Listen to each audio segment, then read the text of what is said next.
Hey, welcome to the Acquired. Ready? Acquirable. I want to make sure I didn't say acquire. Ready? Okay. Hey, welcome to the Acquired Bull Dog. It's a good start. Oh, this one. Okay. Hey, what's going on? Welcome to the Acquirable podcast, where we talk about companies and we interview companies and founders that have built something that is irresistible. They had an exit. They had a moment where they had built something that somebody wanted and they were willing to pay top dollar for. Nate, welcome to the show. We're so excited to have you. This is Nate Leathers. You've had an incredible story. Nate, you had an exit in 2023 to Riverside, Yep. and they found something that you had built, Mm-hmm. irresistible. Congratulations, my friend. Appreciate it. Thanks for having me, guys. You're welcome, man. We're excited to hear your story and get to know you more. But before we do, Yep.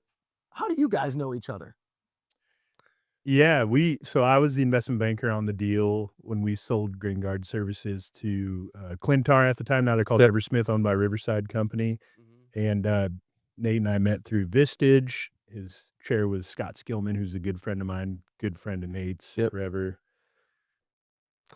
Yeah. So when you're part of these like social groups, irrelevant to what it is, this is being one of them. A lot of these groups, you're either going to be solving problems for HR, sales, or ops. And then some of us are, at the latter stages wanting to exit. And so I then interviewed a number of investment bankers. And funny enough, prior to meeting Josh, I almost chose another investment banker. But in the latter part of my career, the last 15 years, I've really spent a lot of time on relationships. And I was not very good at that prior, funny enough. And the investment banker I was about to choose, I think I've told you this before, but I remember this. yeah, he just, the way he approached my desire to communicate and the responsiveness and the type of actual relationship versus being purely transactional didn't sit well with me. Although he was very skilled, I didn't like the way he was going to approach the relationship. And the opposite was with Josh, because he was maybe a little smaller outfit, but he understood how this would affect my family and me for decades to come. Yeah, that's right. With the size of the exit. And so that, even saying that, gives me like chills, because the relationship drives the behavior, because he has to put his head on the pillow at night knowing how that's going to affect my life. You know what's wild, man? The more and more I've gone through my journey in business, and of course I've exited a couple software companies, I don't always think the person on the other end realizes how important the relationship is. But when you think about it, this is everything. I mean, this is the foundation of your family. This is the future of your kids. More than that, even though, maybe not more than that, but in addition to that, bro, if your story was anything like mine, sleepless nights, trying to make payroll, employees turning over, all the things you've got to go through when you build something. But let's take a step back. When was that moment when you were like, because you had a job, a job, you had an employer, you had somebody right before you started this company in your story. When was that moment that you came and said, I'm not working for anybody anymore. I'm going to do this. I'm going to do something on my own.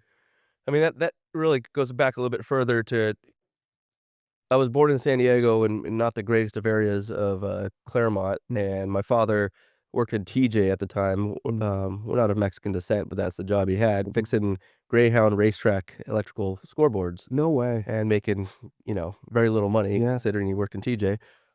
And we, little like 700 square foot home, et cetera, et cetera. Everybody hears the story.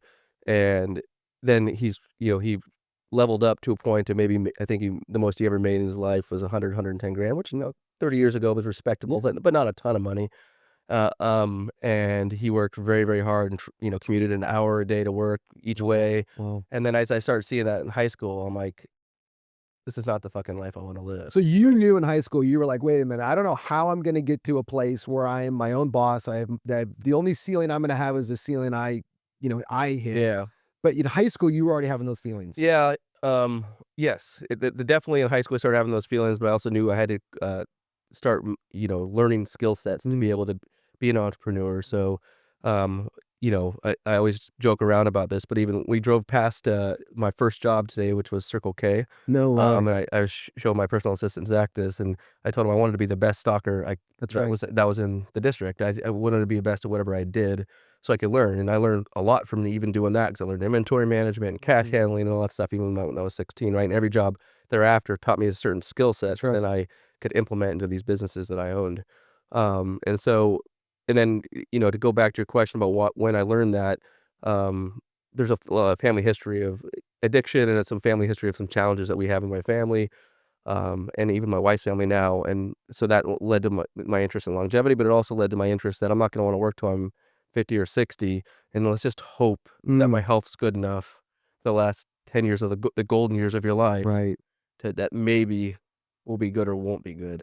So I've always used people, and I was telling Eric this last night over drinks, that it's guinea pigs. That may or may not be a good way of doing it, but I'm like, I'm not going to be that guy that's partying in high school and fucking up. I'm not going to be, That's good. you know, even with my parents, they were very, very loving parents and did a lot for me, but I'm like, I'm not going to work till I'm 60 years old now, have to have an issue with a significant other being, you know, having health Right. related issues. And so that drove that behavior of saying, nope, that's not my life. I'm going to break the chain That's awesome, man. and figure a different path for myself. So. Well, congratulations on breaking multiple chains. One is family origin. Yep. And saying, hey, I'm going to create a different story. Yep. Breaking the chain of a professional Yep. origin and saying, I'm not going to be clocking in, clocking out, and doing those kind of things. So powerful, I think, like what you said about having examples of what not to do Mm-hmm. as much as having examples of what to do. Sometimes all you can have is examples of what not to do. Yeah. Super powerful. Just because I think it's a shared story. Tell them about owning the cows. Owning the cows, yeah. So when I was a kid, you know, I had a family background that was heavy in production ag in the cattle Mhm. ranching industry. And so, I mean, the simplest thought was that I could see that all of my examples and the people that taught me, we always worked the cows. And then there were people that more focused on owning the cows. And so when I was like 7, 8 years old, I just said, I want to own the cows. And that's, I mean, that's the simplest thought, right? And it's like you talking about working at Circle K. Yeah. People underestimate how those early simple frameworks and thoughts are so powerful in business. You don't need to have examples that show you like all the way where you can go and what you can do with what you're learning if you just have your eyes open with what you're in right now. Maybe you're willing to learn too versus just doing the thing, right? Exactly. Yeah. I had a really good mentor in college that I did an unpaid internship for, and I'm still close with him this day, but he told me like, listen, when you're in college right now and then in your first like kind of 5, 10 years after college, I want you to not think about what you're doing right now and what you could do Yep. with that. Yep. I want you to think about what you're learning right What's your now skill set? and what else you could do with it. Yeah. That's powerful. I still use that framework to this day. And that's what this podcast, that's what Stone Advisors, that's what Acquirable's all about, is like, man, we want to own the cows. And then we want to sell the cows. We want to build something that's so irresistible to somebody that says, I've got to have that. And I think in business, you know, I know when I own my software companies, I get calls all the time from bankers. We're going to sell you, we can sell your company, we can sell your company, we can sell your company. Early stage, they'd come in and they look at it and they're like, we could sell your company for not much, because it was not irresistible. It was resistible. And so, you know, you started in my career, started early, you know, learning on, man, I want to learn to build something that's absolutely irresistible. When did you get to that point? Like, so bring us in a little bit. Okay. So I'm going to start my own company. So what did you start? How did you get started? Sure. And then maybe even lean in a little bit of when did you get to that point where you're like, oh my gosh, like I might actually have a real company. Yeah, that's a kind of a funny story because I was working for Cintas at the time, which is a multi-billion-dollar company now. It was quite successful then. And I was in sales a long time, and you know, way back in the day when Circuit City was first open, I was in commission only, so I started my sales career. Then I kept elevating my sales career, and then a buddy of mine, after we both quit Cintas, called me from the University of Oregon and says, "Hey, I can buy this machine for $1,000. We can go compete against Cintas regionally for the service they at the time called Ultra Clean. Would you like to do that?" And I'm like, "Well, this is an opportunity for time to do it." Wow. We did that. We then adopted steam cleaning thereafter versus just the cold water cleaning. I ended up basically buying him out in the first year because, like a lot of relationships, you have to really learn how partnerships look. Right. And then at the time, a good friend of mine, Peter D'Amato, basically became the operator of the business because I was still moonlighting in sales. You know, at that time, making probably $250,000 a year 20 years ago. Yeah. It was quite good. And I'm like, I can't give that up. It's Right, still sure. business. So I reinvested a lot of my money into the business so it would sustain itself. And he said, there's this service that people keep asking about because we're steam cleaning like bars and Yep. kitchens called hood cleaning. Would you be interested in that? I'm like, well, how many times are you getting that asked? He goes, a lot. I'm like, well, what the fuck haven't you told me that for? Yeah. And he goes, yeah. And he's like, well, do you want to do it? I'm like, I'm working 50 hours a week already in sales. Figure it out. That's why I have you. Yeah. And there's a whole cool side story on that I've shared with Josh, but that's probably for later on. But he basically learned how to perform the service, a bunch of YouTube videos and all the things. And the second we picked up kitchen exhaust cleaning, the company went from the first year we had 50,000 revenue, and then went to 75, then like 150 for, second 2.5 years in, and then all of a sudden it went to like $500,000 like overnight, right? Yeah. And it just because it was a service that was regulated and required by local jurisdiction and insurance regulation and all that, and then from there I had to make a decision because it outgrew him. Yep. And we went through like professional therapy after because it just wasn't working. Yep. And so I had to decide, am I going to leave this $250,000 job in my mid-20s to go basically make nothing? I think I made 30 grand for a year and a half, emptied my savings account. You guys know the stories. And then it went to multiple millions of dollars in revenue, right? But it was one of the scenarios where if it wasn't for him and his interest in learning that service and communicating with me, and then my ability to grow the business by professionalizing a service that was very antiquated, it would have never happened. So Can I just pause for a minute? Because I think this is important to hear. This is what I heard. $1,000, seeing an opportunity on YouTube videos. Yep. And everybody's like, I could never start a company. I could never start a company. I'm sure you see this all the time on the banking side of in exit stories. Is like, so how did you do this? You must have had major funding. You must have came from wealth. You must have whatever. It's like somebody said, I got $1,000 for a machine. I see a gap in the market, and let's learn how to do it on YouTube. Yeah. And the full carry forward on that's really unique because Riverside spent an exorbitant amount of money on due diligence. I won't share that here, but I had to pay the bill, so I know it. And the level of fragmentation in the market compared to other markets, I mean, you know that more. There's one competitor, and as of probably next week, we'll have more franchises than they've had, and it's taken them 10 years to get to that point. We just hit our 100th franchise. Wow. But the point of it is they saw a significant opportunity. 100th franchise? Whoa. 40 owners and 103 franchises now in 14 months, which is stupid. Yeah. Wow. And so, but the point of it is they saw this opportunity in a white space that really needed some support, and so it's going incredibly fast. But that white space is what I saw at elementary level. Right. 15 years prior, I grew it to a healthy revenue number, and then from there, when Josh helped me try to sell the company, it wasn't just one company that's interested in us. In fact, we had 2 or 3 that were fighting for very competitive, and that was a really good feeling because 4 years prior, before COVID hit, I tried to sell it, and one of the things that I didn't do to build it to be irresistible, which is something I'm sure you guys will really support people, was having the proper financials and the proper packet and to provide to somebody. So I tried to do this myself and it didn't work. Let me pause and transition us into a couple things. So when we do the Acquirable podcast, we really talk about the 3 parts of this narrative that we're walking folks through that are listening. First is the origin story. We want to know you. And then the second is we believe there's 4 pillars, fundamental pillars to business. Yep.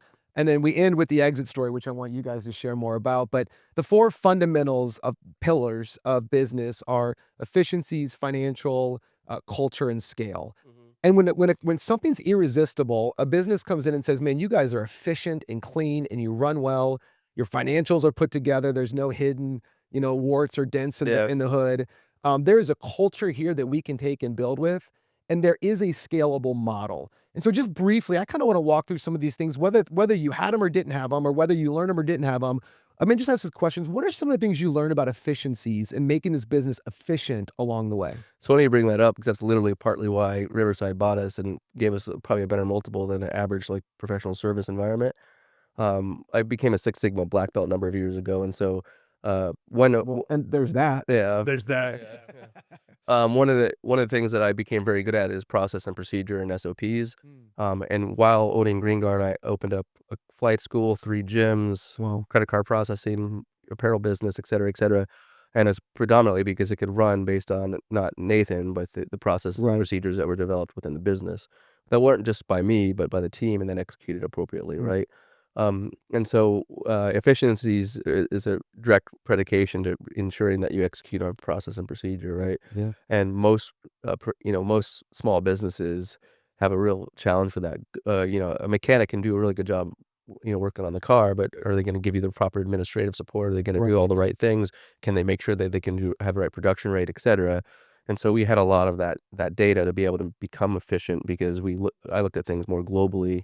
Luckily, because I had a general manager and I could pull myself out of this shit Right. and really understand. And so having the right SOPs and the right processes to do that, in addition to then creating visibility to, you know, performance metrics is Yep. incredibly important. So Well, the thing that I think we don't always realize until we look back is that ultimately, we talked about this yesterday with a client we're talking to, is that people are buying the future. yep, of course. You know, they're buying the future. They're not buying the present or the past. They're using the past and the present as indicators, you know, but they're buying the future, and efficiencies is what creates, and this way, like, repeatable customers. Like the way when you are efficient with the way you follow up, when you can, your say-do ratio is sky Yep. high. If you say you're going to do it, you're going to do it. If you Yeah. follow up and you do, they're going to come back and say, "Come back again, Nate. Clean our hood again." But you can't scale if you don't have them, right? Exactly. Yeah, and so much to say too about the process and the SOPs that he's talking about. I mean, it's underrated, especially when you're in an entrepreneurial phase, to say like we know how to do it, and it's scaled because there's like also 3 or 4 guys that also know how to do it. Yep. But having SOPs, processes, videos like you did, Yeah. that I think is a deep piece of magic that was inherent in Greenguard Services, was all the videos that Yeah. you had. Mm. 100% recorded by Nate. Yeah. About 1,000 of them, Yep. just explaining how to do things. I mean, I can only imagine that was a huge time investment at an early stage, and insane how much that paid off. I'm sure your 100 franchisees are still listening to you explain how to They are. clean hoods wild. on videos from 12 years ago. Yeah. Wow. It's pretty crazy too, because I just thought that was a normalized thing. I'm like, oh, well, what else would you do? It just Right. Not because common. yeah, I Not know. common. And well, it's funny you say that because the Portco that owns us, Eversmith Brands, they'd come in with their CEO or their execs, and they'd see some of this shit, and they're like, one of their other companies they own is U.S. Lawns that has hundreds of locations, have been around for a very long time. They're like, we need to implement these things that you have. They're like, But that's this is- irresistible. yeah, Yeah. Yep. Like when you sit across the table to buy somebody and you're like, man, we want to be taking ideas from this guy for companies that are 10 times bigger. 100%. Man, that's an It feels irresistible good for thing. sure. Hell Yeah, yeah, yeah. it feels good. Yeah. All right, let's move quickly through. So financials.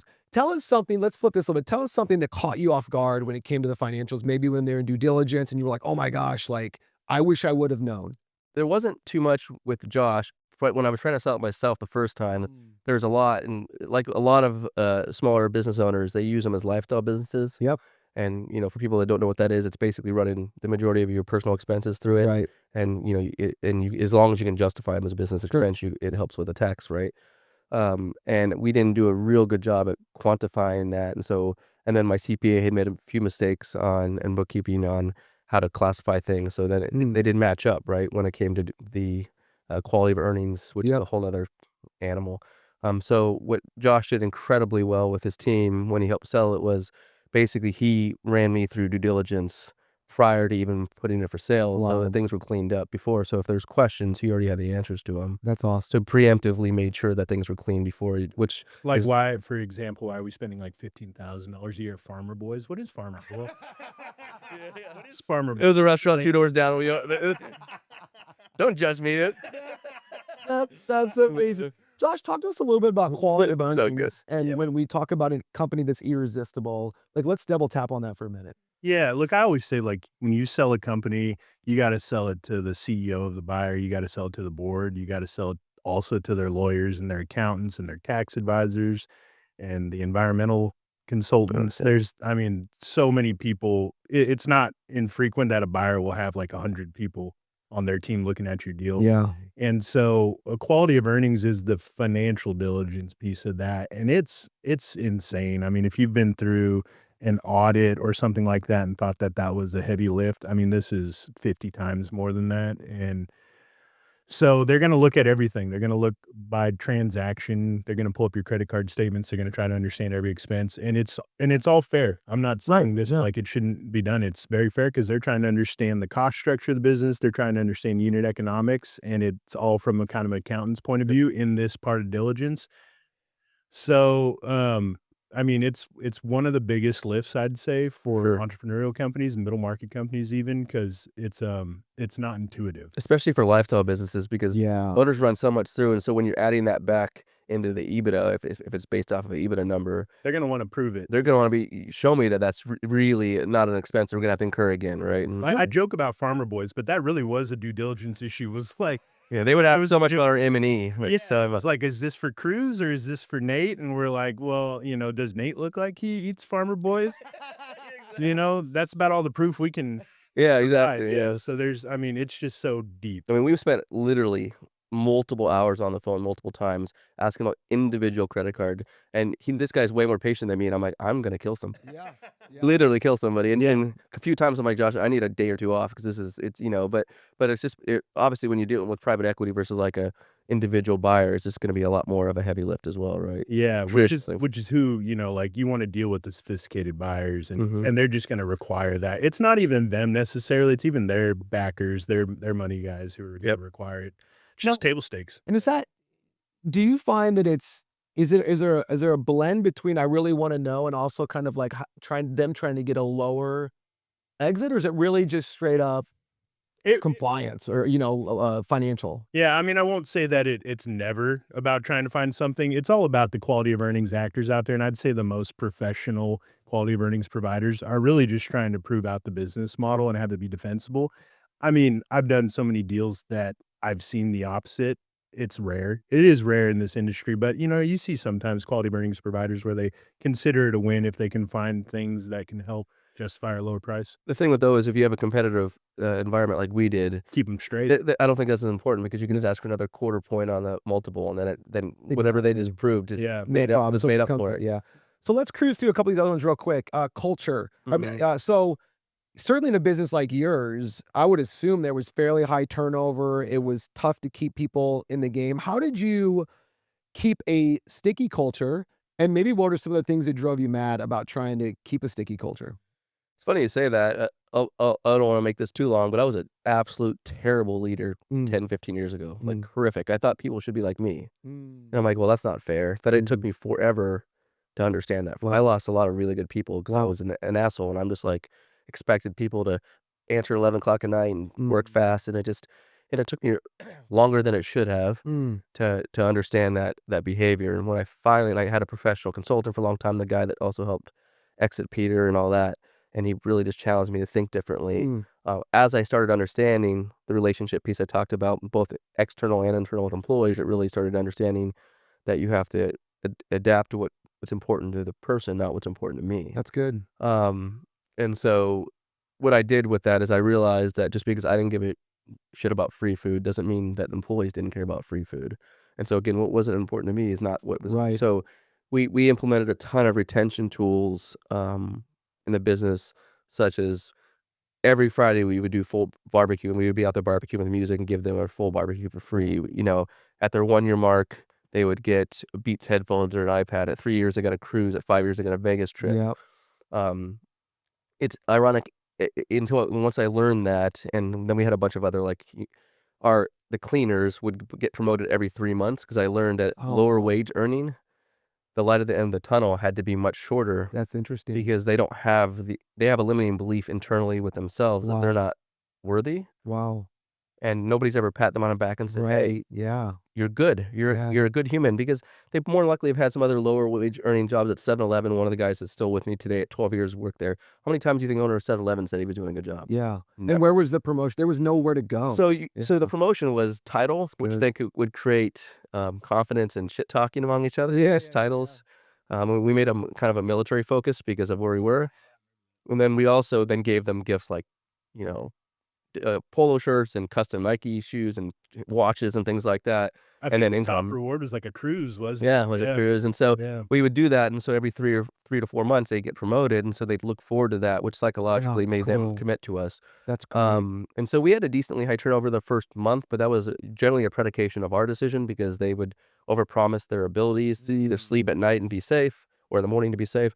But our retention was incredible. I mean, I just was told the other day they hadn't had to hire somebody in over 5 months. Wow. Which that business is It's cool. It's unheard of, I right? mean, we haven't even said it, but these are night crews, and that's even And harder. not even that, but they're getting greasy and dirty and on roofs, and I mean, this is not the most glamorous of work, right? It's inherently a high turnover. wow. And so I was very, very proud of that, and I think that was part of the reason Riverside was really attracted to. Is like, how the hell is he doing this? That, and then also the retention of clients they said was higher than SaaS-based companies, which are like, how? That's not even Insane. and they spent a lot of time doing research on that, so it wasn't like it was falsified data, Yeah, right? right. But the retention of employees in that was incredibly important. I mean, what really got adopted as I started becoming a good leader was when you saw lower level employees. And I'm not saying as humans, but just an employee. No, yeah. And I always talk about limiting beliefs, right? People have ceilings, and that's generally predicated on either childhood trauma or parents, Right, or, right. and when you made them believe that they were better than they thought they could be, Mm. and they could break through those ceilings. I mean, I get chills talking Yeah, about of this thing. course. It's just absolutely incredible to see Beautiful. people elevate themselves, right? And so that really was a driver for me for many, many years. Well, I want to just say this too, like, uh, your company was irresistible to a buyer. Yep. But this is something I think we should double tap on. If your company is going to be irresistible to a buyer, it first has to be irresistible to employees. 100%. You know, like this has got to be a place that I can't leave. I want to be here. I want to build. And to your point, you know, I was more in the SaaS enterprise business where we paid a lot of money Yep. and people felt proud to be like, yeah, I'm working for, you know, our clients are. And Yeah. so there was a different motion to make them For sure. feel that way. But in every business, you've got to find that irresistible equation first for your people. And if you find that, it's going to be huge Oh, for the goes exit. people, then I think it goes to the customers from Yep, there, and yep. then it goes to the buyer.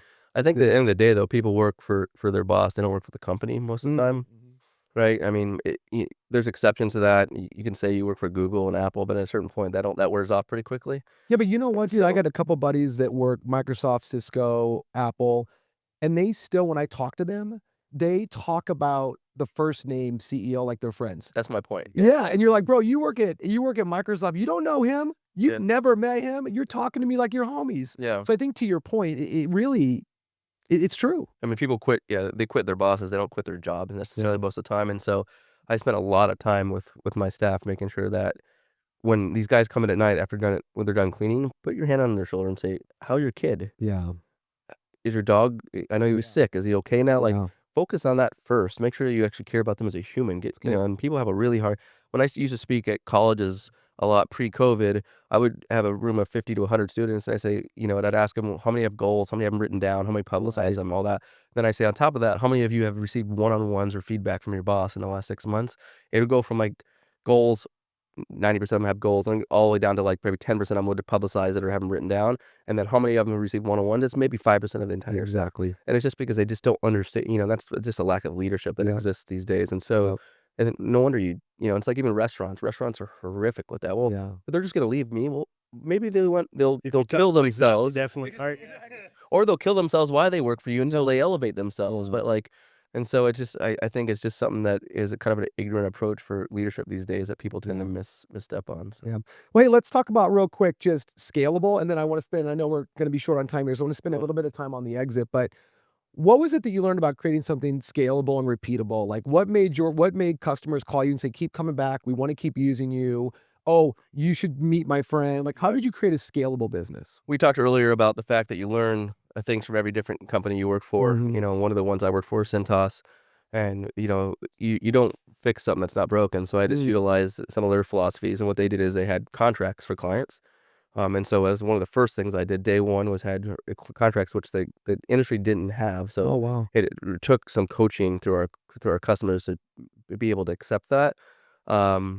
But also it was a service that had reoccurring model behind it. So I'm not saying that if you're in a retail space and you sell a business that doesn't have that, it's not successful, but MRR or AR revenue definitely helps from a repeatable standpoint and also from an exit standpoint, Absolutely. right? And so we adopted services that were required by both local jurisdiction and fire code. Yep. And that's what made it significantly more scalable because they had to perform the services to some level.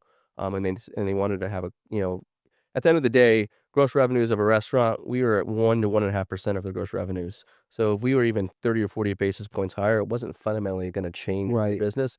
You just had to educate those undereducated restaurant owners Yeah. on that you don't want to have a significant fire risk associated with that, when you could just give a shit about your employees and probably get a lot more out of them and not have to pay so much in labor. Yeah, exactly. Right. And so we really focused on having that business discussion versus saying we're better because we're cheaper. I'm like, that's just not going to be the way we approached it. And You guys so weren't cheaper. we were 50% more than most of our Wow. competition. Yeah. Wow. Then that's such a great thing to hear, I think, for folks listening. Like, well, the only way I can get repeatable business is to undercut the competition. And that's not true. In fact, repeatable business comes from trust, Yeah. confidence. It's almost the opposite. It's actually, yeah, I disagree with that. Yeah. It's like it's about having a service and a trust level that's repeatable, that they're going to come back to you kind of regardless of price within Yep. reason, obviously, in Sure. the market. There's a pain threshold there for Yeah. sure, but again, you just have to be able to talk to them and you got to make sure that it's their idea on the other side of the table and that they're the ones winning and they're the ones thinking about it. And if you do that, then it's a pretty easy conversation. Hey guys, talk to us about this exit. So obviously you built something that's irresistible. Sure. It fundamentally changed your family's life for hopefully generations to come. And you two got to dance the tango and make this happen. So talk to us a little bit about it. It was a good time. It was a good time. And I think Was it, Nate? Josh was one. not every second, Yeah. I remember, but it was overall a really good time. It was a good memory. I love working with you on it. And we got to know each other really well through it. And I think that like the real magic there was as we dug into the business and realized all the ways that and Nate's genius here was like kind of twofold. One was the way he thought about recurring revenue and how to build it in his business where it maybe didn't naturally exist. And you went really far too. I mean, I think about the fan maintenance model. That's still one of the best go-to-market kind of strategies I think I've seen. And that plus I think the number was 1,000 video SOPs that I remember the meeting where you told me that. And it was an early meeting and it immediately changed the way we thought about the business. And, it went from like, man, maybe we could find somebody who's interested in this industry, wants to buy the company and grow it over time.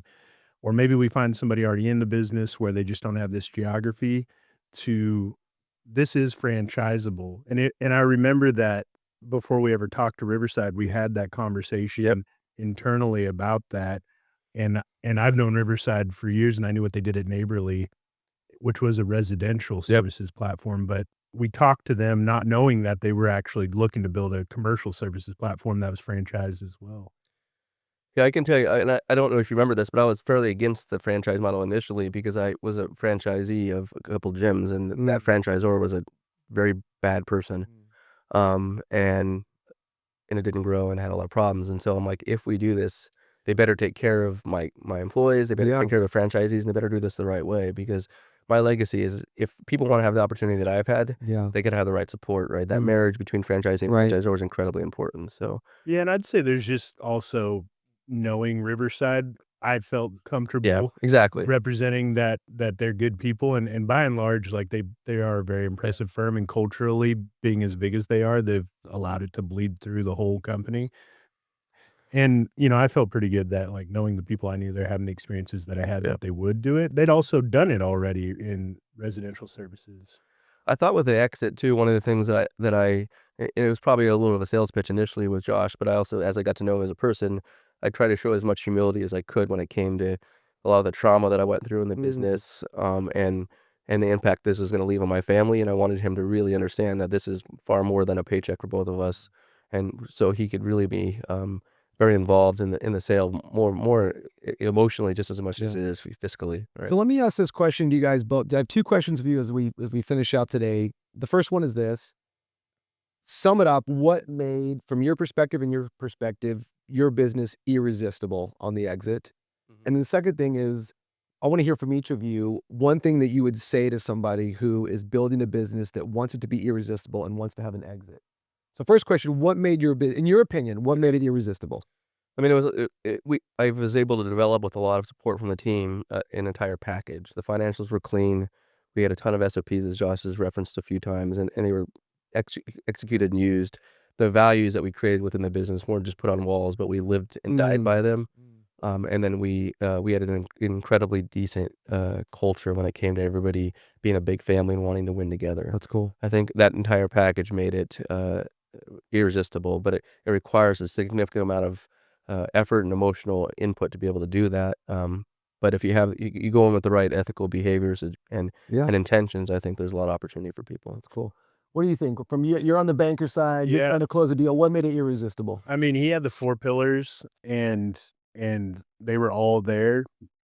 Some of them were stronger, like the recurring revenue, the process, the scalability that you built around it is because you'd learned that yourself over time was, I mean, it was so strong. And I feel like that carried the day so hard. And then I think it's understated, but part of that scalability, especially in the franchise world, was you and your personality, Yep. and your ability to get out there and be empathetic and vulnerable on the market.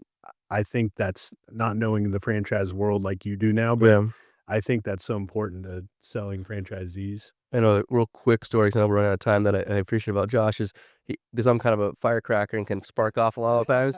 And we're on these calls with the private equity, and he's like, "I'm going to kick you under the table if you don't like." Oh, I always had control of the mute button. Yeah, Yeah. but then after the first couple calls, he's like, "Oh shit, you do know how to sell." But he's never saw that side of me, right? He's always saw the internal side of me, Yeah. like expressing my emotions out. Exactly.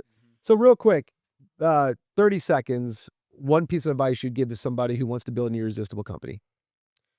I mean, in order to build an irresistible company, I mean, obviously you really have to believe in it and go all in, right? It depends on what stage of the company they're to be able to answer that question intimately, but they really have to focus on the culture of the employees is the number one thing. Revenue will come as long as it's the right business idea. Yep. And you really got to go all in on your employees, and then obviously sales and marketing. Yep. If you can't grow a company, which Sure. is the biggest challenge, the culture and the sales and marketing is everything in a business. Love that. You can learn the processes and the financials as things go, like I did. It helped if you had all that, but I think by far those two things, because if you don't have growth and you don't have culture, things just you don't have a business. That's right. So Oh, I'd just say, first off, believe that you could build a behemoth, Yep. right? And then second, just lower your ego and be humble and go learn 100%. how to do it. And Yeah. just look around corners and when people give you feedback and they're smarter than you, then listen to it and do it. Don't be the smartest in the room for sure. That's right. Yeah. Yeah. Hey, we're excited that you spent time. And as a matter of fact, this was our first Irresistible Acquirable podcast, brother. Yep. Thank you for being course. on. We appreciate Yep. you so much. We believe that there is a true framework to building an irresistible company. Mhm. We believe that companies want to grow, and there are people out there that want to buy them. And we look forward to helping you build one as well. Thanks for spending time with us. Thanks, guys. Appreciate it. Yep.